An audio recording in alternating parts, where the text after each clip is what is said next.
up guys? Na-miss nyo ba ako? So medyo natagalan tayo dahil nagka baby na ako. Lumabas na si baby Matina Burgundy. So ngayon naman mag-unbox tayo. So ito na lang, isa na lang to sa wala ako eh. Pero halos lahat ng rubber collection, mother plugs, meron na tayo. So andyan lang yung natin yung farm. So bibidyo tayo. Excited na ako buksan to ah. So isa to sa mga wala ako. Tingnan natin kung ano siya. So yan, box natin siya guys. Oops.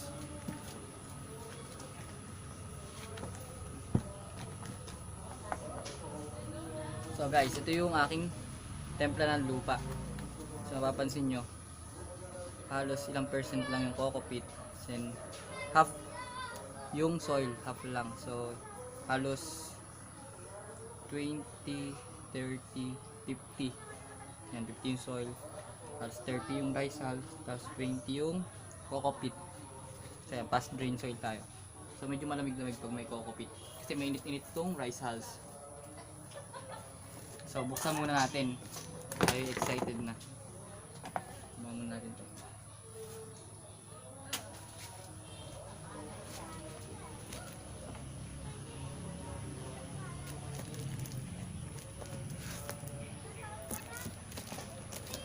So galing nga pala to kay Kuya Simon. Ang Black Prince ni Kuya Simon.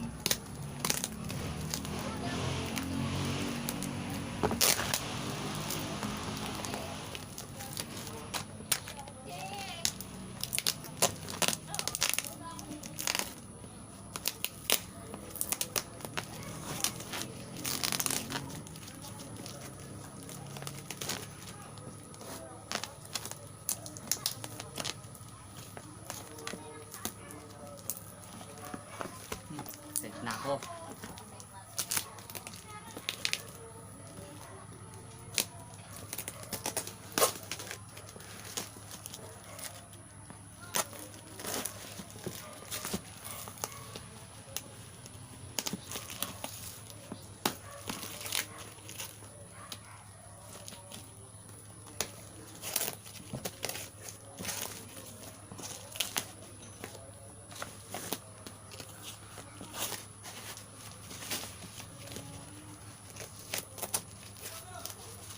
Kahapon pa pala to, hindi ko alam.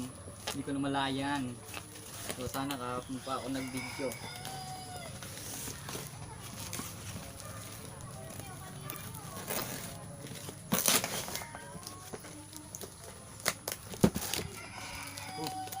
Pasan. Side.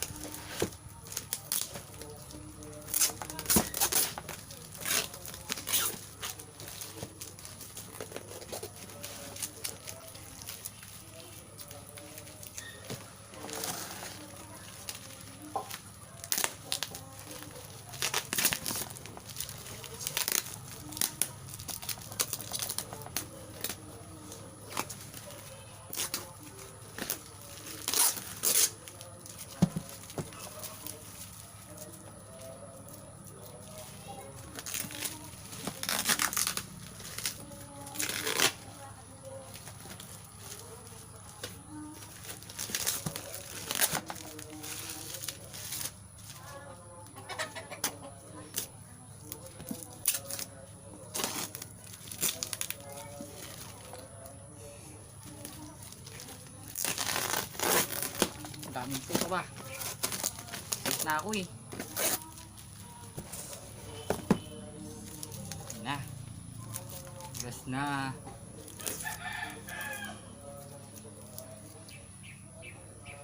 Atin nang silipin. Oops, baliktad pa. Hindi na din. Oops, may umarang pa. Ang ating mahiwagang yaman. So, wala pa tayong ito eh. Excited ako eh. Na-excite ako. Napasok na ito eh.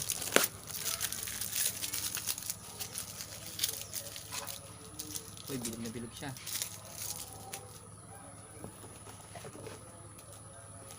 Excited ako. Na-excite ako. Balot na balot.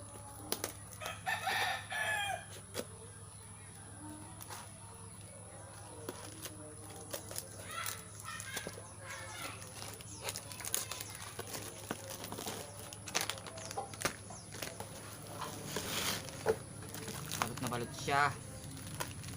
Ang ating black green sa wakas. 1-0. 1-0.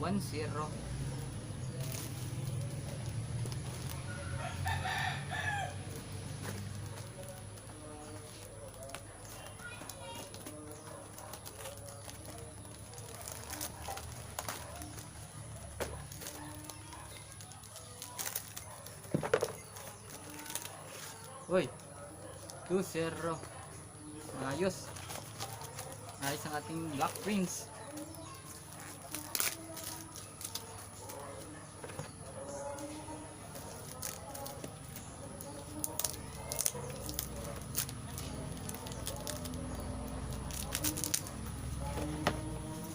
Uy, 3.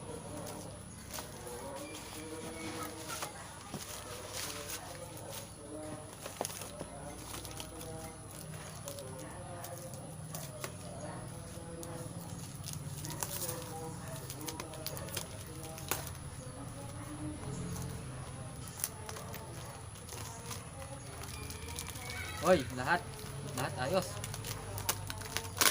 Magaling ka, Kuya Simon. Ang ganda niya.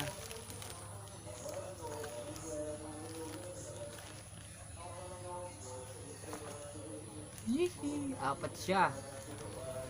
So, pakita natin kung paano natin siya i-re-repat.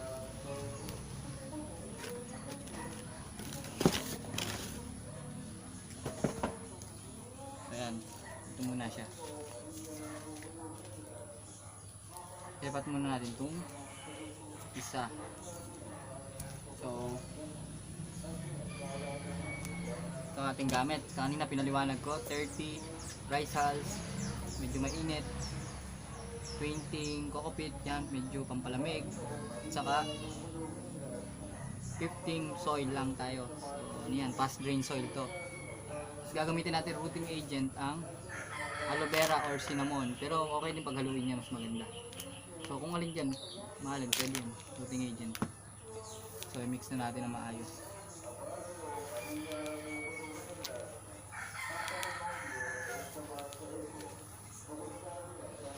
Mix well.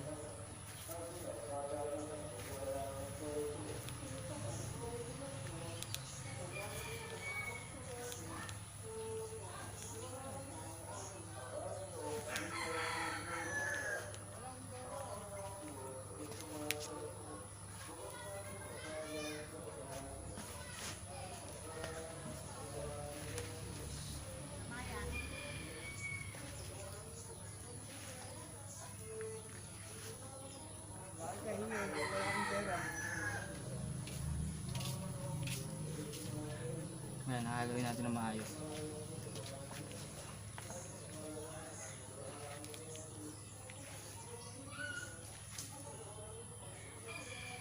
So ayan guys, ang ganda niya. So ganito ang maantungan niya. Kung natutuyo siya, yan oh.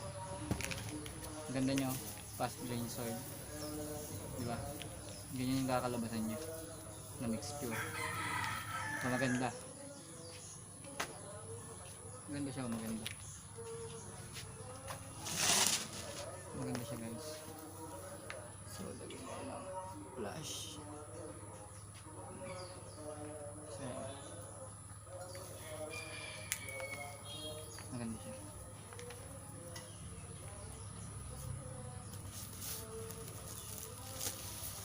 So i-repat muna natin ito.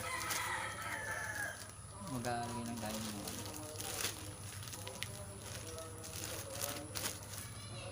Sa ating susupatin.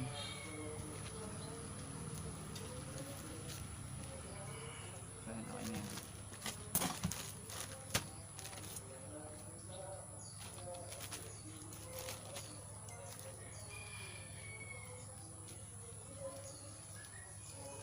Silipin naman natin ang ugat. Silipin natin ang ugat niya.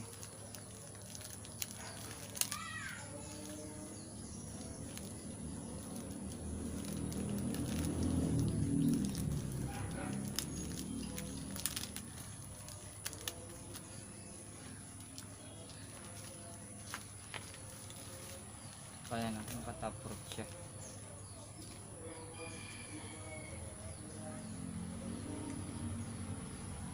Maganda yung roots niya. So may black beans na tayo. So gagawin natin the aloe vera. Paidan natin siya.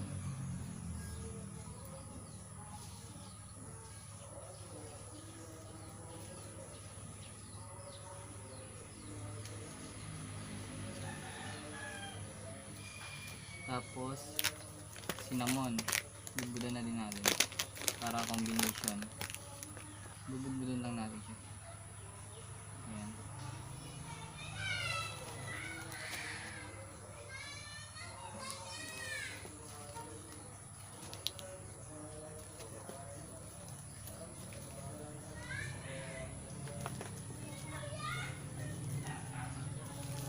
Ayan. Bubudan lang natin siya. Ayan.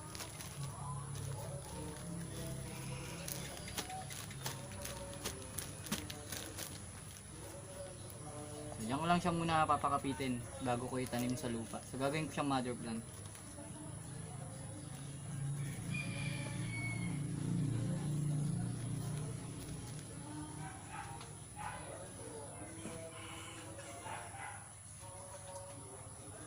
So ayan. Ganyan din ang gagawin natin dito sa mga ilan.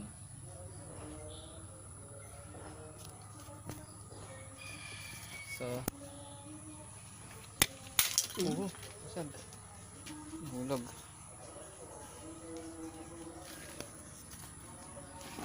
So, ayan guys. Ganun natin gagawin dito sa iba. So, dito sa iba nating black prince. So, lagay muna natin siya dito. Sa safe. Ayan. Ayan, dyan muna siya guys. Saka yung iba, gagawin ko yun. So, pasilip ko lang sa inyo yung ating soil adaptation. So ito after 2 weeks ganito ang mangyayari. Ito yung last video natin na soil adaptation. So yan ang nilagyan natin ng soil. So nakakapit na siya sa lupa. Pag kinat natin siya, pwede na natin siya i-direct sa soil. Kasi naka-adapt na siya. Ayan. Ayan yung mga roots niya. So ayun lang guys. Ayan. Nasa likod, nandun sa likod yung farm ko, tinatayo. So ito, may tineki tayo dito. Yung ating tineki. So ayan, tineki, golden.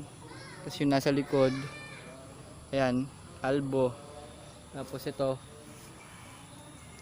lemon lime. So ayan. Ayos na. So ayun lang, balik na tayo sa vlog kasi medyo hindi na tayo busy. Ayan, kung hindi ka pa naman nakasubscribe sa aking YouTube channel, yan. Sana kung natuwa ka naman, yan, subscribe ka na.